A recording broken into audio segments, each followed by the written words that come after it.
This is a Gotham. The city breeds a special class of criminal. People die here. People like us.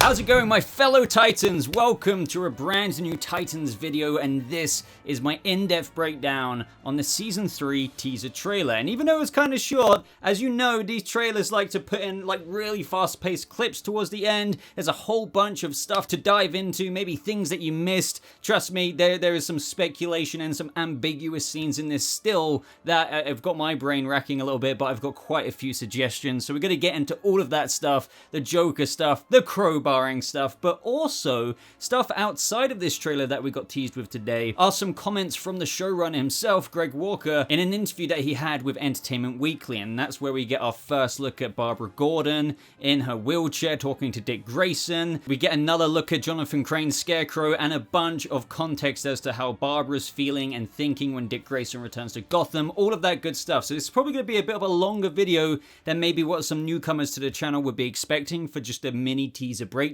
There's an abundance of information that I'm going to get into, and as you can tell, I feel on fire right now because I am loving what I am seeing. I love it. So the trailer picks up with a crime scene in Gotham, and we see the bat signal in the sky. Now, obviously, I'm not omniscient. I do not know exactly what is going down in this scene, but there are a few things that I can say about it. It could be that Batman is busy on this night, and that's why they wanted to start the trailer off this way, because, you know, the bat signal is lit up in the sky, when perhaps Jason is sorting something else out in the scenes that are about to unfold next. And you guys know what scene I'm talking about. But the reason why I feel like I know, pretty much at least, I think, that this scene is pre-Titans arriving in Gotham is maybe because I believe Bruce will step down after the events of what we see in this mini teaser trailer from the Joker crowbarring Jason Todd. And also, we've kind of had it teased but in the behind the scenes from like set photos that there's a signal, the bat signal gets replaced with a Titans logo, like a little T. And that's because if you've been following my videos for a long time now,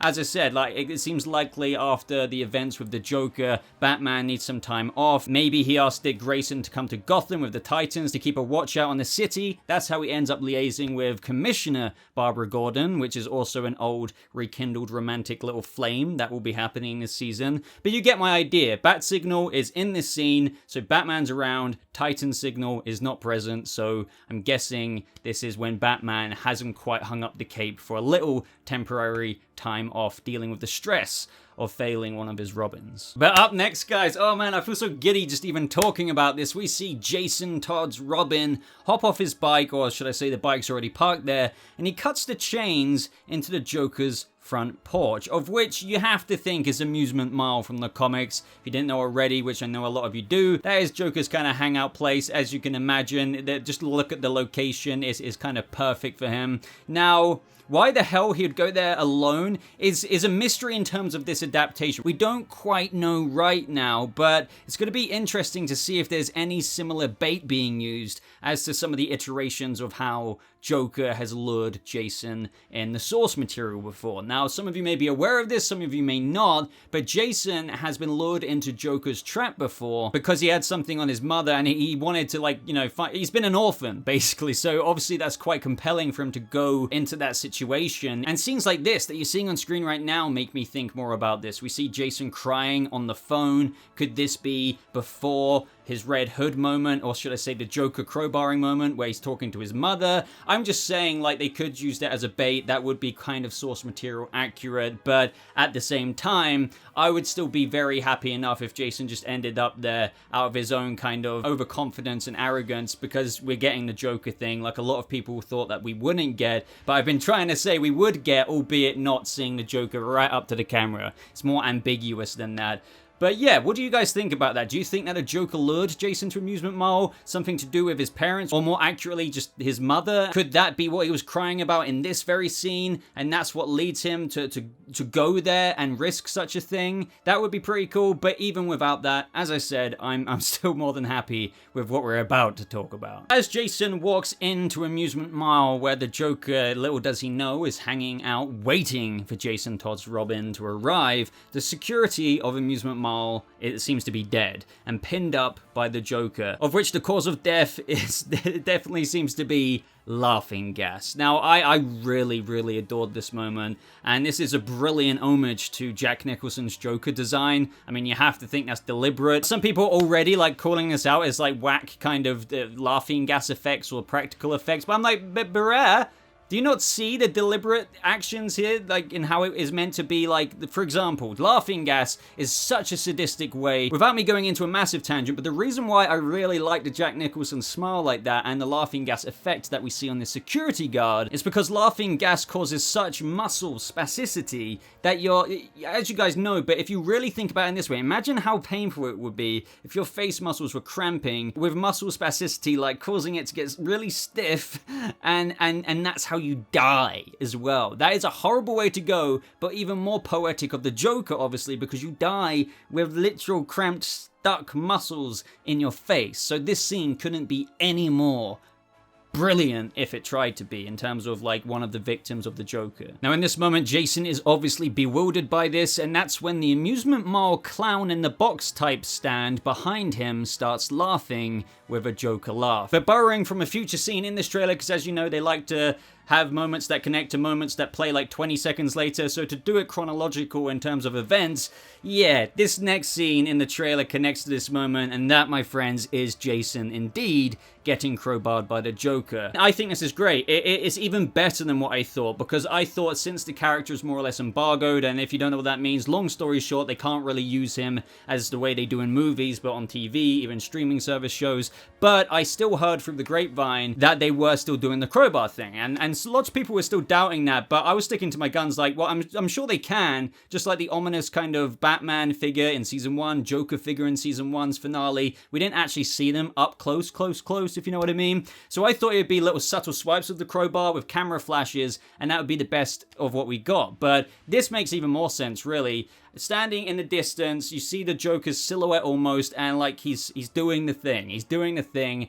And can you imagine what that's actually going to be like in the actual scene of the show? This is just a teaser trailer. Who knows how long it goes on for? Who knows if there's any dialogue? Bottom line, we got it. And that is the most important thing, because a lot of people are thinking, if this is going to be done in any other way, it's going to be lame. So have that. And also, I do want to say that in my very excitable kind of attitude in the moment of my reaction video, in that little kind of stand in the Amusement Mall area where Jason's getting crowbarred, at first I thought that this kind of clowny-esque figure in that stand was potentially Harley just looking on, which was just going to be another thrown in kind of cool thing to do. You don't properly see her, but hey, she may as well just be standing there in the box looking on doing something. But I'm pretty sure it is just an amusement feature thing with a clown. But if you do look hard enough, your mind does play little tricks on you, and maybe you're seeing on screen right now, you can, if you imagine a blonde-haired woman standing there, it kind of looks like that. But yeah, probably isn't. But the scene in of itself, very happy Boba. As I keep saying, to connect this scene to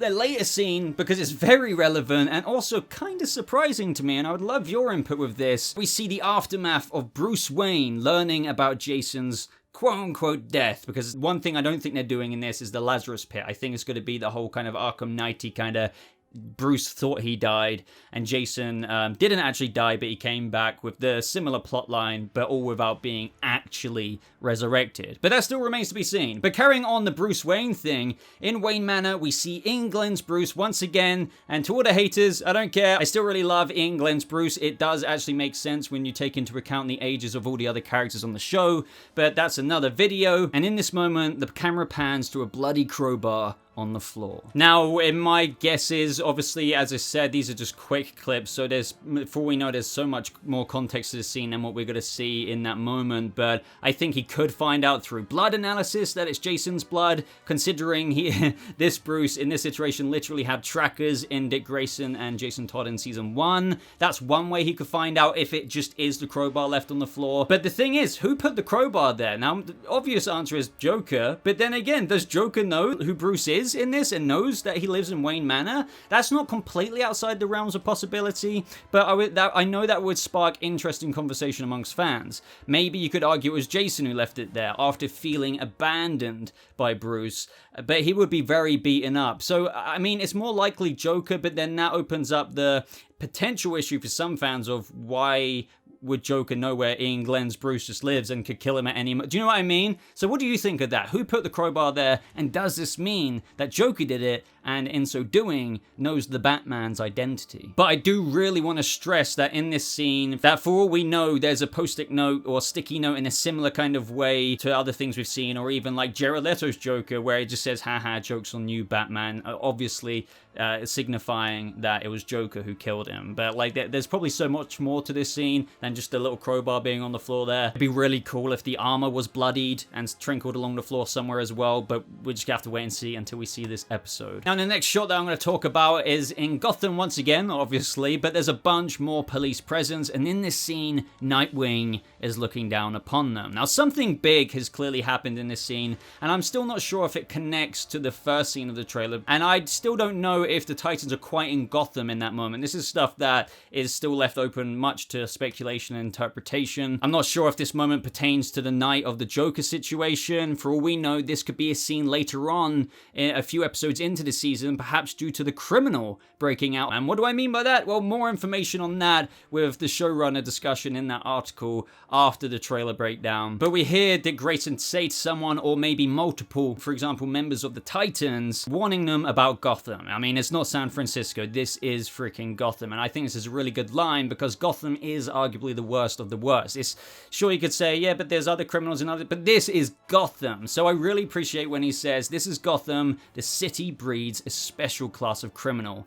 People die here, people like us. And that couldn't be more true. Just because you're a hero and a vigilante and, you know, you get away with some things in other cities, yeah, like this city has Batman's rogues gallery. Good luck with that, vigilantes. Like, do you know what I mean? And I really thought that was a nice touch. As Dick's voice is saying these words, though, we get to see multiple Titans here suited up. And I think this looks fantastic. I know some people have little nitpicks on here and there and stuff that I can even agree with, but I still love the presentation and the high production of these suits. For example, some people don't like the bulkiness of Nightwing's armor, or maybe that Gar's jacket here is still not quite a super suit and stuff, but I still really do like it. Now that we're seeing a bit more in motion with the filter on it, you can still see that the costume shines through the lens. And hey, can we just get a like on this video for Crypto? I mean, Crypto looks so adorable. Now up next, we get some Hank and Dove, or Hawk and Dove, Hank and Dawn teases. Obviously the camera panning over Hank's face and Dove's face here doesn't really tell much, but to pull some scenes from a bit later on in the trailer, we see Hank basically crying. He looks very devastated, and I don't think this is over Jason necessarily. I mean, it could be, but lots of theories are out there that, you know, one of them's gonna die. Hank and freaking hell, I can't say it. Hank and Dawn are taking a back seat, and one of them might be dying and leaving the show. So more along that line. In this moment, I thought that he could be getting back to his addiction, and we see some pills here. But then again, if they're in a pot, as we see here on screen, this suggests that he might be being administered them. At the same time, it seems that the pills are being dropped back into the pot. Regardless, maybe he needs more help than what we first thought, maybe in the wake of Dove's death, because that really is on the table. Like, what if he needs more support after Dove bit the dust, and that is what we're being teased with here. Ultimately, though, I don't want to waste too much time on this because it is really just speculation, but this has been quite a fan theory for some time that one of them might die. I'm leaning more towards Minka Kelly's Dove, and there's little teasers as well. I mean, obviously it doesn't spell it out, but she's had Instagram posts saying, this wig and I have come a long way, and sure, that's reading into what she said, but you know what I mean? She finished filming a little bit earlier than everyone else. You never know. You never know. And for all we know, this could be like what, 6 episodes in, the clip that we're talking about. Now this scene here, I believe, has to be somebody inhaling Jonathan Crane's fear toxin. Now it's super interesting, and Jonathan Crane has a very interesting role this season, of which the showrunner teased even more, as what I said we'll get into in just a little bit. But speaking of the Scarecrow, we see him depicted in a very Hannibal Lecter type way in his cell in Arkham. Now I don't know, and I don't think we're actually going to get the Scarecrow costume this season, but he's going to be, yeah, like, as I said, stay tuned to the end of this video because the teasers open a lot more light on his role this season. But in all of those quick shots at the end of the trailer, there's another really cool one, and possibly now we might be getting a further, or should I say expanded, look at the Batcave. I mean, I could be wrong about that. It could be the exact same Batcave location they've used on set before, but with the camera pointing towards the ceiling. But here we see Dick Grayson, I believe, looking up as bats are flying around. And now that they're in Gotham a lot more this season, practically in Gotham the whole time, well, it would make sense for them to expand the Batcave, and maybe that is honestly what we're seeing here, especially with some other scenes that I think are Batcave related as well. This shot here with the knife could very well be Red Hood, and I'm just wondering, considering what else we see and what I'm about to get into, if he beheaded anyone with this huge-ass army type knife. Now here, we see Beast Boy, who looks pretty devastated if you ask me. So I believe he could be in the Batcave here. The background and the lights are very similar to that of what we've seen stylistically presented in other Batcave shots just in the show in general. And I could be wrong about this, but I wonder if this is him learning about Jason's death. Put that aside though, it could be another devastating scene that happens, because we also see Starfire to the right of Beast Boy for what it's worth, seemingly sporting her season 1 hair, but maybe not. Maybe Corey's just going curly sometimes, and when she's in the suit, she has straight hair. She also appears to be really running at him quite fast, so if it's not what I just said, maybe Beast Boy's looking at something, looking shocked as hell, Starfire's running, and could it be a body on the floor? Could it be Dawn's body? That's kind of speculation that I could go down the rabbit hole for a long time. Now guys, this next scene of Red Hood, I truly think could be his actual first appearance, not only in like the next season, but to Gotham City in of itself, because this is kind of pulled straight out of Under the Red Hood, or at least what I'm believing if you connect some scenes together. So this could be him announcing himself to the gangs, the bosses, if you will, of Gotham. And I am personally very happy with this look. I know people say that the eyes are a little bit big, and I even agree with that to an extent, but I'm still more than satisfied, above satisfied with the look that we're getting here. But honestly, this whole scene reminds me when he's approaching the camera with the gun of the line of that movie where one of the criminals is like, this whole thing, you didn't set it up? Then whose party is this? And then we have Red Hood come in, voiced by Jensen Ackles, saying, this is my meeting, because obviously Red Hood comes in. If you don't know already, it's so great. And it's like, yeah, well, you will answer to me now kind of thing. And they're just like, who the hell are you? And speaking of that related scene, just as, you know, Red Hood is going towards the camera with the gun, I feel like this is stripped right out of that scene as well. You see that little duffel bag on the table, which I wonder if is filled with like beheaded heads. You know what I'm trying to say? And we see all these people who just kind of look like the rough and gruff kind of Gotham type. They all start firing at him. I think that's when he might let loose with his gun. One thing I'm very interested to see if this really is an adaptation of the scene that I'm talking about. Well, in real life, it's kind of a bit more, fascinating to think, okay, that's one guy with a gun against all of these people. So how will they actually fall to his will, if that makes sense? This Red Hood, why would they be intimidated by him? I'm really interested to see this scene unfold. Now here we see Starfire. Now I think this is present day. I mean, the hair is confusing me a bit. She has straight hair in the suit, but she could just have it curly when she's out of the suit. Like, for example, that scene of when she's running towards Gar, she seems to be having the curly hairstyle as what is in this scene. But then again, we know that we're getting Tamaran flashbacks this season, so I wonder if this could be something like that. Either way, can't wait for more Corey this season, especially with Blackfire. Obviously, they're being elevated a lot more into the spotlight like fans wanted. Now, up next, we get a tease from Superboy. It's very quick. He seems to be in the midst of an explosion. It could be slow-mo because we see his clothes tearing off as it's getting engulfed in flames, and he's just like, oh god. Obviously, this could be anything. Whatever is happening in this moment, obviously, doesn't really affect him, but it's nice to see a tease of Superboy. But it's a shame that we didn't get little clips of Raven or Donna Troy, but I guess they wanted to save that for the full trailer. Don't forget that this is just a teaser. And then lastly, everyone, we just get some badass Nightwing action fighting these criminals here, who I do want to point out seem to be kind of wearing some kind of breathing apparatus. I mean, I could be wrong about that, but if they do have some kind of little masks on here, perhaps it is to stop them from breathing in fear toxin. That's just a random guess, obviously pertaining to Scarecrow, who is going to be very much so in this season. But either way here, I'm just really happy to see some badass Nightwing action. But that was mainly the trailer. I rambled on enough about that, but I felt like everything I said was pretty relevant. So, oh man, I can't imagine what I'm going to say about the full trailer. So I'd love to know your thoughts on what I said about that. But to get on to the other bonus information very quickly, Entertainment Weekly released the first looks at Jonathan Crane and Barbara Gordon a few hours before this trailer even came out. Now obviously we didn't see Barbara in this teaser trailer, or Tim Drake, or anyone like that, but at least we got a couple of photos like this and some teasers. So I'm going to read them out to you and just get you guys excited even more. It starts off by saying, when the HBO Max super team drama returns on August 12th, the Mad Men alum checks in the fear toxin loving Batman rogue who now moonlights for the Gotham City Police Department while incarcerated in Arkham Asylum. Now Greg Walker goes on to say, think Hannibal Lecter. He's been given the opportunity to repine on ways to stop villains, and a villain breaks out in Gotham and it draws Dick Grayson to work with him. Very, very interesting. This is what I mean about the new light. So initially it seems as though Scarecrow, it not only liaises with the GCPD, but a villain's now broken out which forces Dick Grayson to work with him. Now I think if you read between the lines, this villain that's broken out in Gotham, that didn't say broken out of a cell, just this villain that breaks out in Gotham, that could be Red Hood, and maybe he wants to understand him better via Scarecrow's help. Obviously, you can read into that 1,000 different ways. So given Crane's particular obsessions, he challenges the Titans in a very different way than Season 2's Big Bad Deathstroke. So much of our show is about becoming a family and the fears that people have as they grow older and get older. Crane seems to be, in many ways, a perfect villain in that he exploits fear.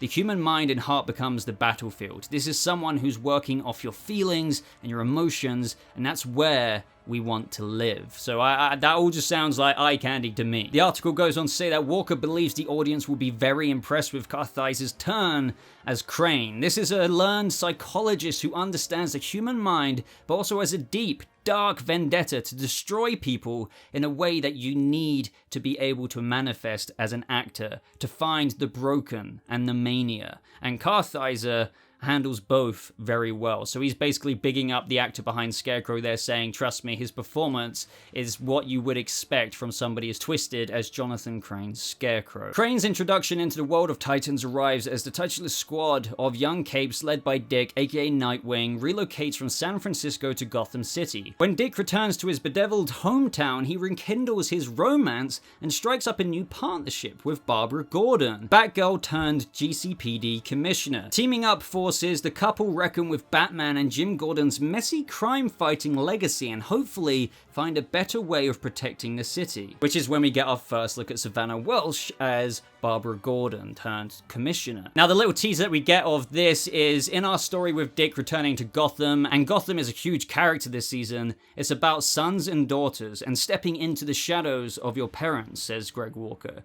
Barbara is going to be conflicted by Dick's arrival. Barbara's feelings is that the legacy of Bruce and Jim has been this idea that she thinks is antiquated and inefficient, the God syndrome, meaning that superheroes create the situation where they're the heroes. They drop in on a situation, solve it, and then they leave. And she feels that basically disempowers people from solving their own problems, and that the people of Gotham need to figure out how to solve their own problems and not be passive victims waiting for a superhero to save the day. Now, I don't know how I feel about that, if I'm being really honest. I like the idea and thought behind it, like, don't get me wrong, but you can't expect citizens, if that's how I'm reading that, to be like, oh, like, I get Barbara Gordon's mentality in a way, but like, cities need protectors. Gotham needed Batman. You can't just I don't know, I kind of disagree with Barbara's philosophy there of how people need to solve their own problems and the people of Gotham need to figure out how to solve it in their own way and not be passive victims. But that's why Green Arrow, Batman, all these characters exist.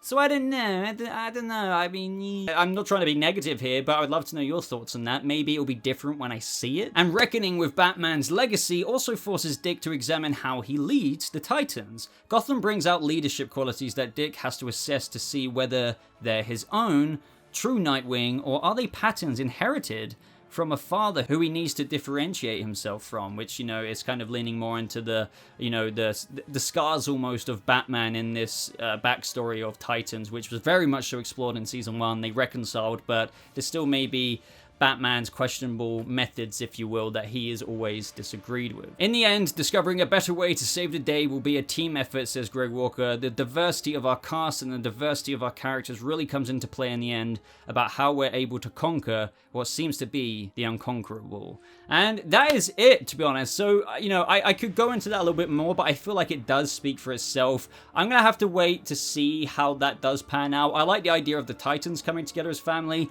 Dick Grayson learning leadership qualities because he's going to have a lot on his plate this season. The Barbara Gordon outlook on vigilantes and heroes in general is a bit for me, because that's why DC Comics characters like these superheroes and vigilantes exist in the first place. So maybe it's just the way that was articulated doesn't ring true to actually how it is going to be in the show. If it is, though, that's going to be a bit weird for me, as I keep saying. But ultimately, guys, that is my big in-depth breakdown on absolutely everything. I would love to know your thoughts. And if you made it this far in the video, I'd love for you to prove it by typing down in the comment section below with whatever comment you're going to type anyway, the following hashtag, haha, jokes on you, Batman. I know that's a Leto thing, but why not? It's relevant to what we saw in this trailer.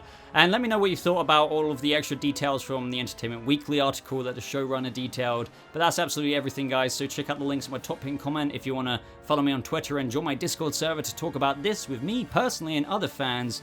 And yeah, just thank you so much for watching. I hope you all have a lovely rest of your day, and I'll see you fellow Titans in the next video.